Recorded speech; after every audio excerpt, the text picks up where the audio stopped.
Hello, Kerri. How are you? I'm great. How are you doing? Excellent. Thank you so much for Yeah. joining us. We've got a nice big crowd waiting here for you. Oh, I love it. Well, hello, everybody. I'm so happy to be with you. I am in Elko, Nevada, and I had to drive about 5 miles outside of my place to come to Walmart to use their Wi-Fi. So please forgive my surroundings and my appearance, but we'll have some fun. So I'm excited. I'm very grateful to be here with you. Well, it just proves you're a real human being going through real life right now. Oh my goodness. Yeah, anything to the contrary would be such a lie. I'm in it with you guys. Well, thanks again, Kerri, for making the time to meet with us. I know your time is precious here, and we've got a fun-filled, packed 30 minutes of questions to ask you. And we're going to do a little speed round at the end, so be ready for that. Ooh, that's not my strong suit. I'm very wordy, but I'll try. We're going to do great.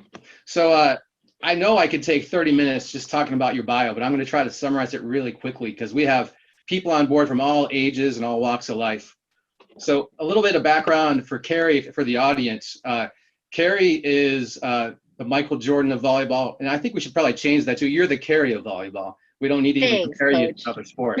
I'll take Kerri, it though. Kerri's been donating her time in this endeavor for the last few weeks, meeting with clubs like ours, just doing this grassroots, meeting with everybody and chatting it up, trying to get a connection with our youth, which is great. And Kerri, thank you for doing that, not just for our Mountain View Volleyball Club community, but for everyone that you're doing this with. Pleasure. So a little bit about her background. She actually grew up in our area, in our neck of the woods, Scotts Valley, I think originally, moved to San Jose, went to high school at Midi, and I know there's a number of players on this call that are Midi students right now. One of our coaches, actually, Nicole Payne, you might know from Midi, played with one of your sisters. Oh, of I course. believe I love her. I believe she's on the call as well. So 3 state titles at Midi, not too shabby, and also another one thrown in for basketball, which is amazing. A Stanford alum like myself, and there's a few other Stanford alums on the call. So go Cardinal. There you were able to have 2 national titles, almost a third. We won't go into that, almost a third one. And also the beach career is unparalleled. 135 titles, probably will never be approached again, and including an 89 match win streak, which is unbelievable. And then we're getting to the core of it, which is your Olympic career, 5-time Olympian.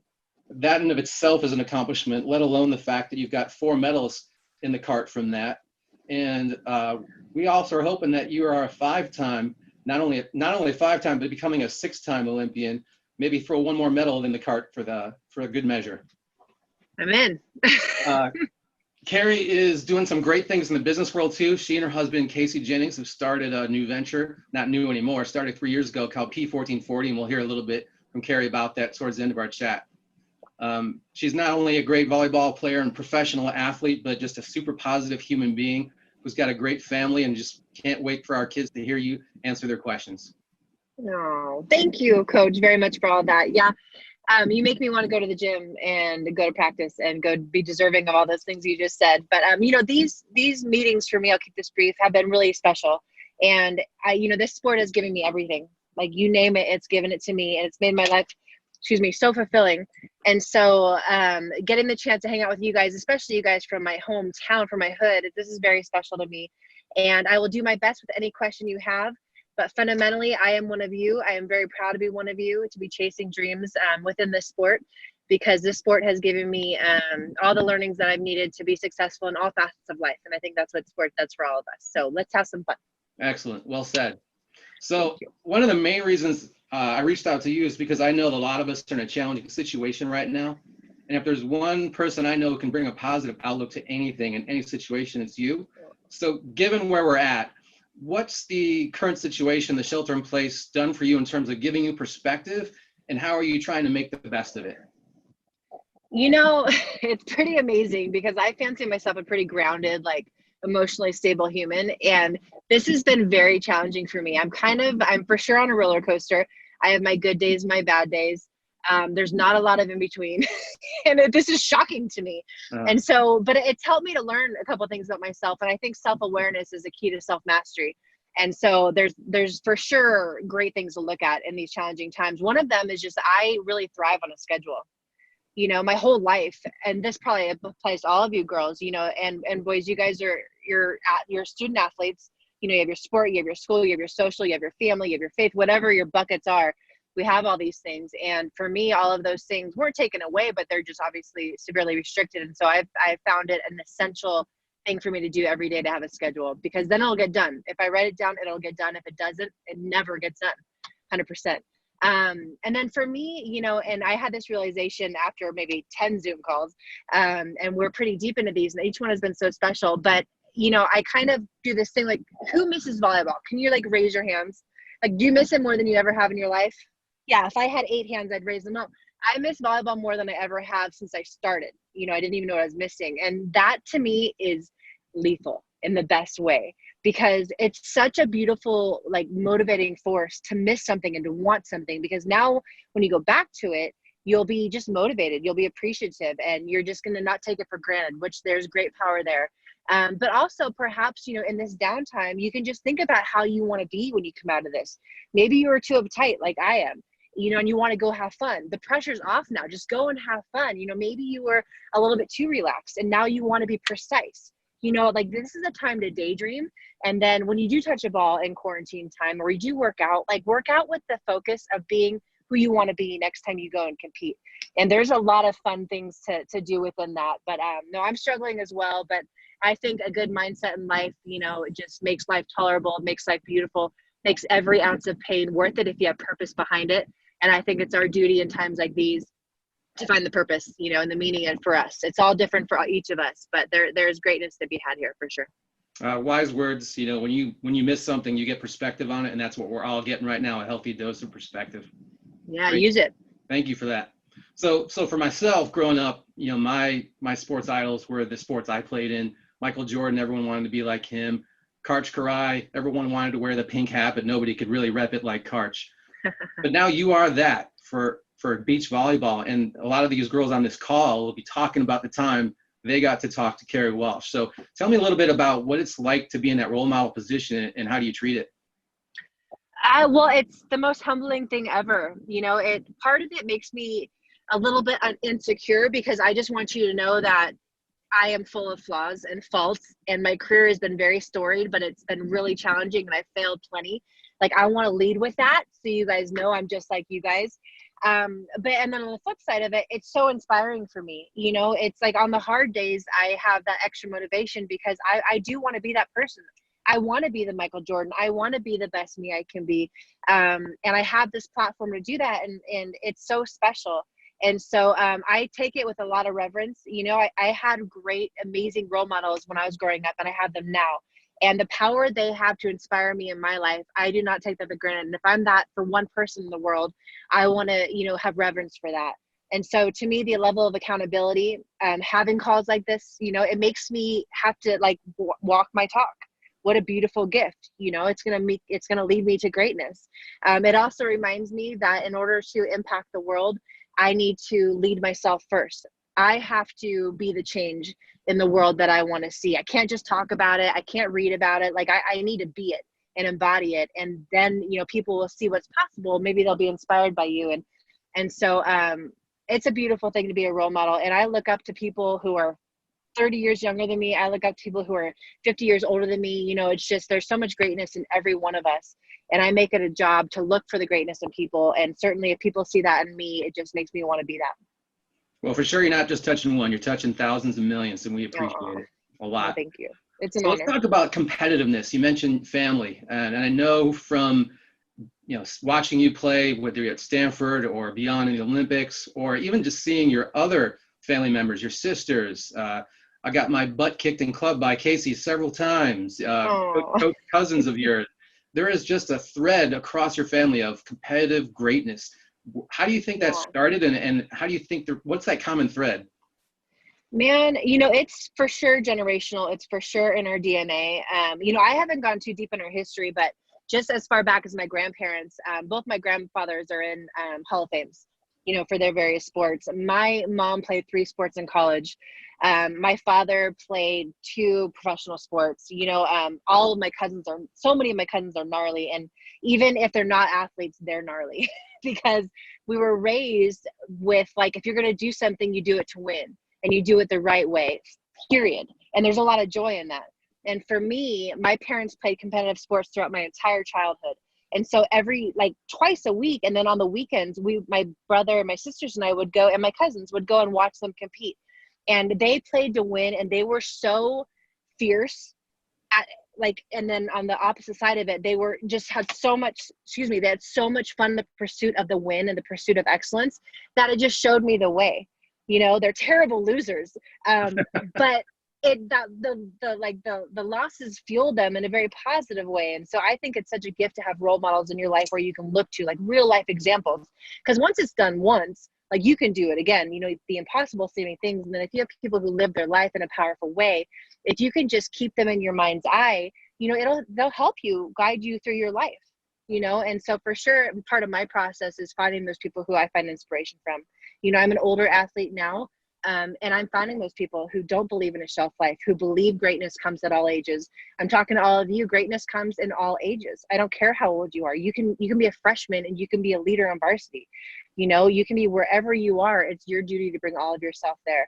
So I just thank God that I was born into the family that I was born into, because I don't know if I fit in anywhere else. I got called next level. Oh man, I got called next level intense last season, and I was like, what does that mean? Like, this is just who I am, but it's kind of next level. And what fuels it is love, like total love, and sometimes it's obnoxious. I apologize for that, but it's a beautiful thing to be very clear on your operating mode in these things. Excellent. Well, we all want you to be you. In the note of competitiveness, one of our players, Ryan Farber from 13 Pink, she's going to ask you a question about competitiveness when you started. Ryan, if you'd unmute yourself. When did you start playing volleyball, and when did you realize you were super serious about playing volleyball? Hi, Ryan. Thank you for this question. I started playing volleyball when I was 10 years old, so in the 5th grade. Prior to that, I played whatever was in season. I have a big brother. We're 11 months apart, and so I was always on his team and just played baseball, basketball, soccer, always with him. And then I found volleyball, and I loved all those things. And I found volleyball in the 5th grade, and I fell head over heels in love. And that was the start of this love affair that 30 years later, I'm still in love with. I've had maybe 2 hands full of bad days in this sport, where I was tired of it. I was sick of it. Like, I just love it so much. And I knew that I was serious about it. I mean, history could be kind of tainted with my memory, but on day one, because it was so fun. And I just, the dance of it, the footwork, the rhythm of it, the team nature of it, everything just really suited me. When I first started playing, I was so shy and so quiet. Even through high school, I was so shy and so quiet, and volleyball gave me a voice. And now you can't shut me up. But it really woke something up inside of me. And I think just the fact that the skills are so basic, doesn't mean simple, but they're so basic. Like, I feel like I could wrap my head around it. And then I just felt like I could keep layering on top of the fundamentals. And, when I grew up in Saratoga, in Scotts Valley, my parents would take me to Midi because they went to Midi. They would take me to Stanford. They'd take me to Warriors games, Giants games, and I would get to see the next level of these things. And that started to inspire me about, okay, I'm here now. I'm in 6th grade now. What's next? Oh, Archbishop Midi's next. They're amazing.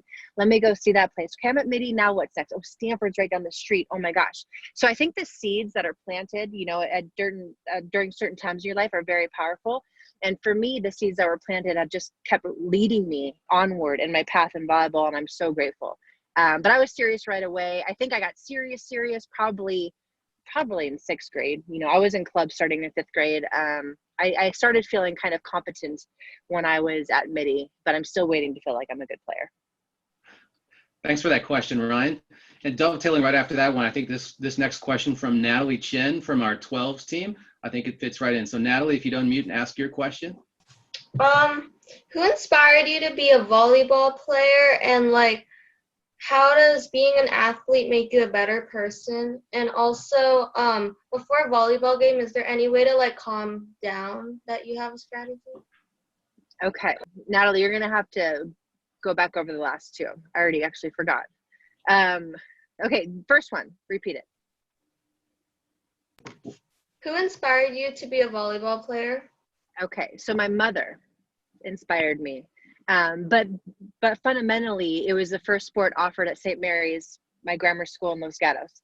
and I wanted to play sports. I love sports, and so I signed up. So it's kind of my mom, and then kind of just the way life unfolded. Next.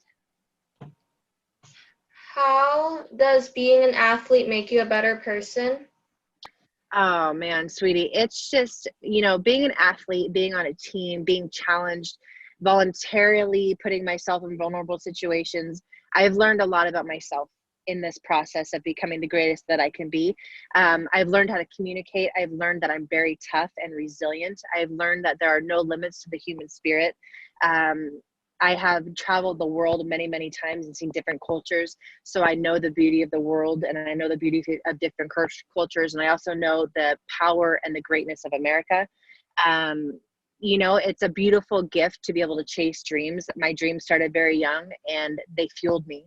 And I think that's a great benefit to having sports, because you pick a goal, and then you have to become someone capable of achieving that goal.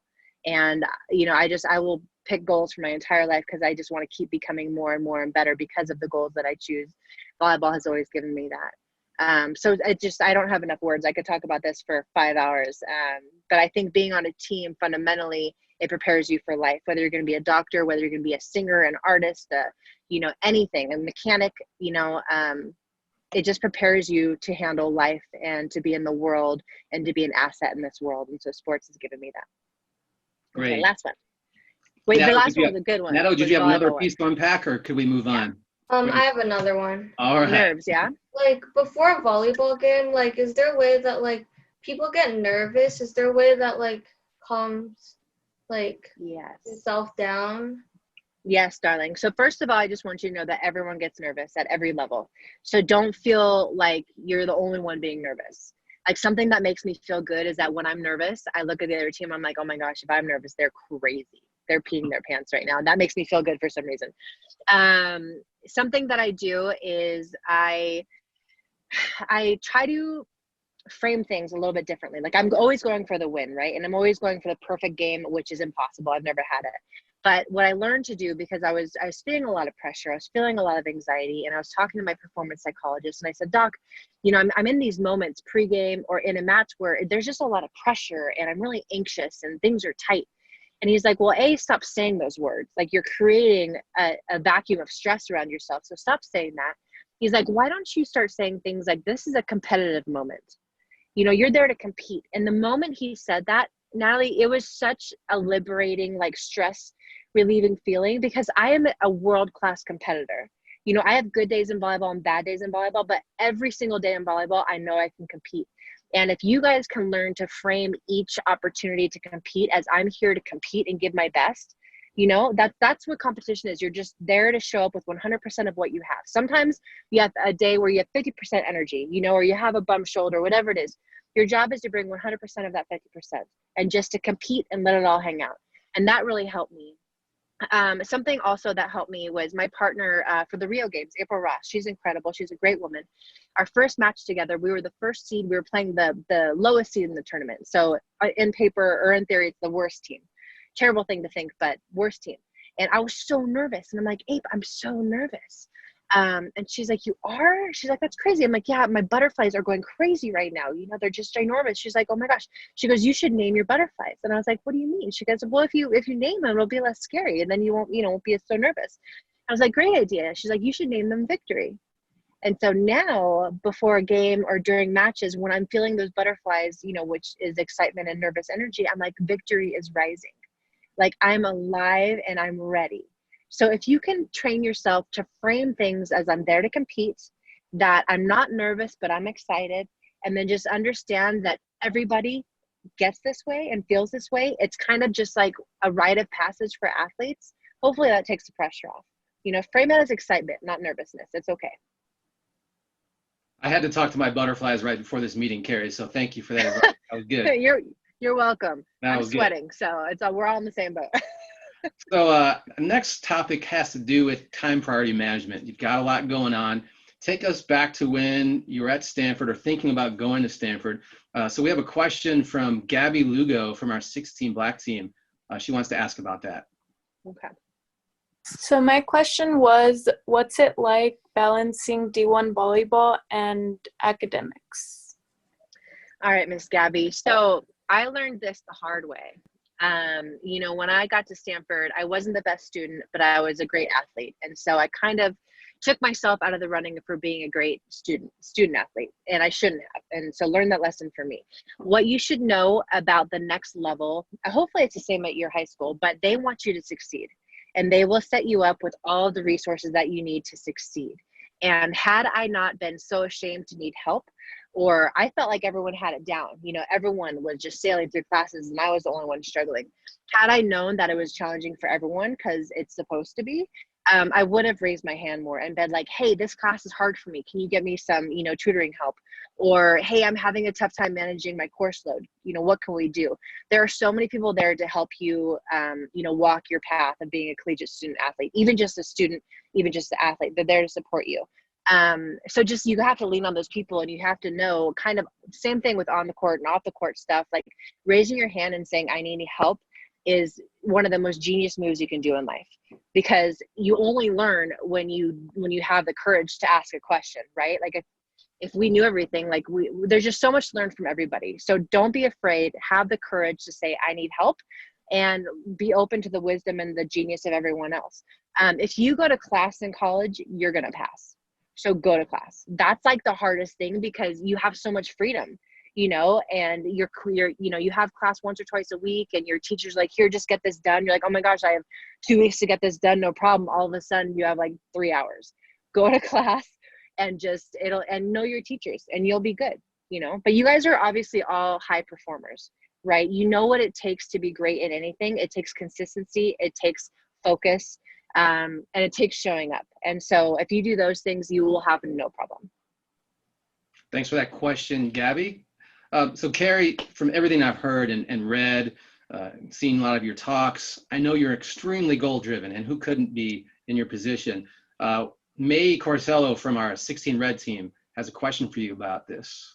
Okay. Oh, what's your goal setting process like? Goodness.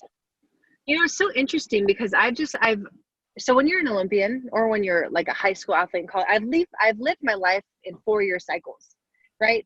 High school is 4 years, college is 4 years, the Olympics are every 4 years. And so to me, my goal setting, I always have a main goal, which is, you know, at the end of this quad, I want to win this gold medal. I want to put myself and my teammate in a position to play in the final match, to play for that gold. And then, so I have that vision.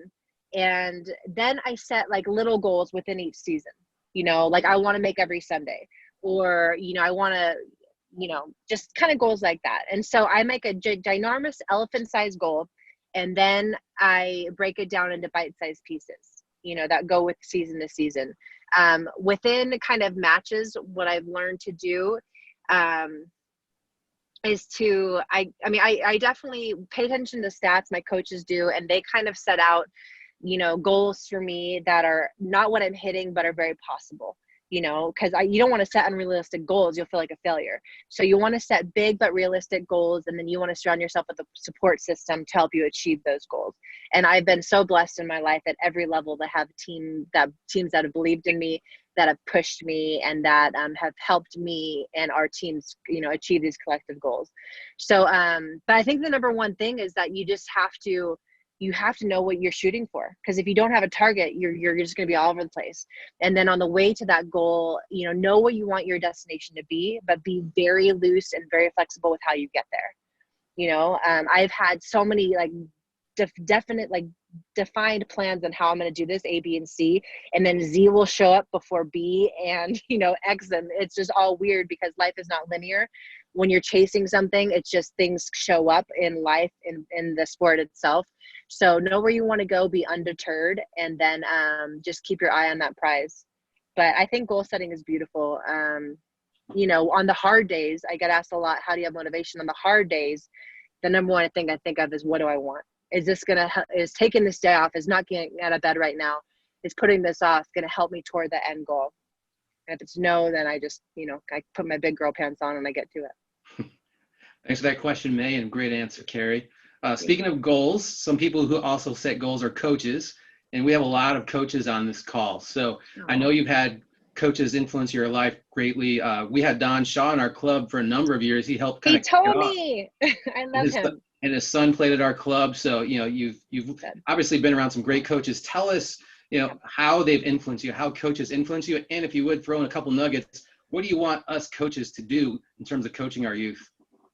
Man, well, you nailed it. I've been blessed by the best coaches at every level of my life, and I do not know how I got that way because my siblings, you know, didn't necessarily have that. Well, they had it once in a while, but not always, and I've just hit the jackpot.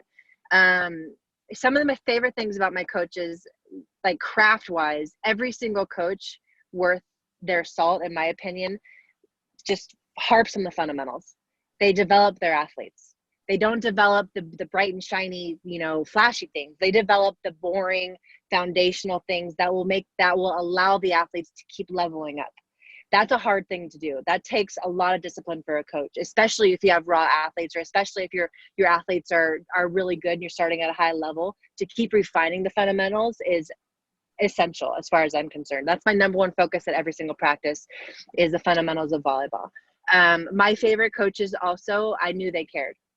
We had a team mentality. They did not allow entitlement. They treated people equally in the fact that everyone was heard. Everyone had an equal opportunity to compete and to fight for the spot, but they treated us as individuals. You know, if we were having a tough day, they gave us the respect and the benefit of the doubt that, okay, Kerri's a little off today, I'm gonna pull her aside and say, what's up? You know, and that was huge for me, you know, because sometimes I didn't really know what was going on. I was having a tough day, and it was great to have someone to lean on. Great coaches, great leaders lead themselves first.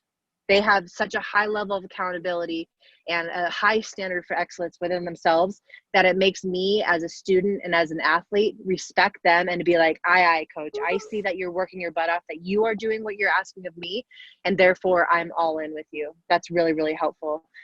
Don told me to block with my feet. He's like, the way you block a ball is with your feet. The way you play volleyball is with your feet. Get your dang feet to the ball, period. You know, it's as essential as a good attitude in life, you know, get your feet to the ball. And that's one of the nuggets that Don gave me. But I think fundamentally it's the coach's job to nurture their athletes, but it's to hold the vision, you know, and ideally you and your team, like the leadership should be fluid within the team. The coach obviously has great leadership and that's constant. But ideally, the coach inspires each athlete to lead from where they are. Like, you can be a bench player and be such a integral part of a championship win, but never step on the court. And I think a great coach can inspire every athlete, no matter if they're a role player, a bench player, or a starter or the star, to have a level of accountability and craftsmanship in their role. I've been challenged so hardcore by the person, you know, like if I was, you know, right side in college, starting right side, you know, 2 right sides on the list, she challenged me so gnarly, and I wouldn't have been as great, and our team would not have won had she not showed up every day. That takes discipline, that takes courage, that takes a very mature human being, and a great coach will allow that to happen in their team, and that's awesome. That's great, and I hope what I'm hearing in the silence is a lot of coaches taking notes, because there's a lot of nuggets in there, and I hope we all take those to heart. So, Kerri, I want to be sensitive to your time. We're running up towards the end of it. So I want to try to squeeze in one more question from a player. And then if you'll give me the courtesy, I'm going to go through that speed round. We'll see how we do. Of course. Okay. So Priscilla has one overarching question. Priscilla Chan from our 13 White team. Hi. So my question is, if you could go back and give your younger self advice, what would it be? Man, I get this question a lot, and I think fundamentally, Priscilla, I think I would just have to say, don't compare yourself to other people. You know, I feel like I don't care how old you are, if you're a boy or a girl, man or woman, like I feel like human nature is that we look at someone else and we see all of their greatness and then we only see our flaws. And as an athlete, that's a kiss of death. And so what I would encourage everyone to do, which is what I try to encourage myself to do, is to take note of what inspires you in other people. You know, like see how they do things. I would go and watch Misty May play constantly. When I go to watch the Lakers, when Kobe was playing, I'd watch Kobe, I'd watch how he communicate, and I would try to steal how they did things. But with Misty, I compared myself to her a lot, and I felt less every single time. So you cannot do that. But if you're inspired by these people, it's empowering. To compare, it's deflating and you're going to lose. And so that would be my number one thing. It's hard, but it's very possible. And you just have to get in the habit of finding the inspiration and not the comparison. And then second of all, I just want to say, because it's something I'm working toward every single day within the sport. Sometimes I take my dreams too seriously. Sometimes I take myself too seriously. And I just want you guys all to remember that it's supposed to be fun. Like the quest to greatness, the quest to wherever you're going in life, it's meant to be playful and fun. So if you can marry that with also the fact that it's supposed to be hard and challenging, and you're gonna suffer heartbreak, and you're gonna fail, and you're gonna be ashamed of certain things, you're gonna make terrible decisions but learn from them. If you can marry those two facts of life, and carry onward, with your head up high, you will live a beautiful, fulfilling life. And it's something that I'm looking for every day. I'm very imperfect about that, but those are the kind of the pieces of advice that I would do. And I think it would serve everyone well. Excellent advice. And a lot of these people are at that age where they will use that advice to their advantage. Oh, good. I So hope. Kerri, I don't know if you've seen Jay Billis when he does his 94 feet. He'll interview an athlete and they'll walk along the basketball court, and by the time they get to the end, they're done with all the questions. All right. I want you to visualize you're walking along a volleyball court, and it's 16 meters long. So we're just going to walk 16 meters, and you're going to answer each question with only a one or a few word answer. Just the first thing that comes into your mind. Okay. And these are all questions that come from our players. So number one, we're starting to walk right now, 16 meters. Okay. Yeah. What's your favorite non-healthy snack? Oh, chocolate with hazelnuts. Who is your favorite Disney character? So hard. First one that pops in your head. Moana. Moana. What is the most interesting place you've ever been? Interesting? Interesting place. China. Period. China. Favorite movie? I got two. True Romance and It's a Wonderful Life. Good call. Favorite jersey number you ever wore? One. Number one. What's your favorite ice cream flavor? Rocky Road. Briars. If you had to sing karaoke, what song would you pick? Beastie Boys. Hey Ladies. Okay, we're at halfway, right at the net. We're getting to the other side now. Favorite TV show as a kid? Oh my gosh. Oh hell. What's the one with Fred Savage? Oh, The Wonder Years. The Wonder Years and Growing Pains, those two. Nice. If you were a dog breed, what breed of dog would you be?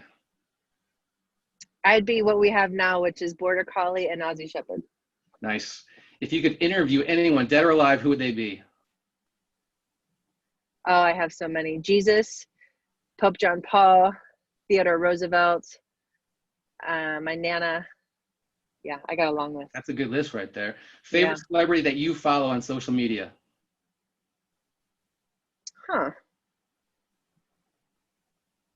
Gabrielle Reese is what comes to mind, but I would probably rethink that, but she's red. The big girl in the middle. Favorite celebrity that follows you? Michael Phelps has been chiming in lately. That makes me feel special. Nice. And last but not least, we're at the end line. If you weren't a volleyball player, what profession would you be in right now? I would be an athlete. just a different uniform. It's hard to change that one. So Kerri, I want to wrap up by again thanking you for donating your precious time. This has been awesome, very meaningful for so many. We're also big fans of your P1440. I don't know if I call it a business. I'm more of a cultural revelation. Could you give a little brief synopsis of P1440 and where our folks could go if they want to learn more about it? Yeah, thank you for asking for this. Yeah, this is a movement. We want to service a sport like it's never been serviced before. We believe in abundance. We believe that you guys deserve everything. You deserve choices more than anything, and really high, refined, elevated choices. And so 1440, we do live events. We have a lot of juniors programming. We have a junior national championships. We have elite programming as well. And so every kind of step of the ladder, we are there to support you digitally with our trainings, and then with our live events to give you opportunities to compete. But something that I did want to mention, Coach, and thank you for giving me the opportunity. Last week, we launched our first ever virtual training program, and it's a 4-week training block, and it encompasses volley, curated by Stein Metzger, who's the head coach of UCLA, and our Brazilian coaches on his staff who are incredible. So 4 weeks of Stein. We have 4 weeks of strength training from my trainer, Tommy Knox, who has trained me for 20 years. He's incredible. And then we have mindfulness training, because everything that we do at 1440 wants to support the holistic human, body, mind, and spirit. and volley. And so if you guys go to p1440.camp and check it out, it's awesome. We have a waiting list for round 2. I think we're going to open it up all summer because a lot of camps have been canceled. But yeah, again, we want to elevate the game. We want to give you choices. Right now, there's only 1 or 2 choices, you know, that everyone can choose from. But we want to give you many choices because when you have choices, you have freedom. And competition, as we've kind of discussed today, competition makes everything better because you're just held more accountable. So we are the new kid in town. We love it. It's a labor of love, and it's like a sincere gift from us to the community that has given us everything. I can't speak highly enough about what you're doing there. It really is a different way of looking at volleyball, not just winning games, but about life. So we thank you for doing that and wish you all the best moving forward with that vision. Oh, thank you guys. God bless. Godspeed. Keep those immune systems high. We'll see you on the beach, I hope. Thank you. Thank you so much. Hopefully having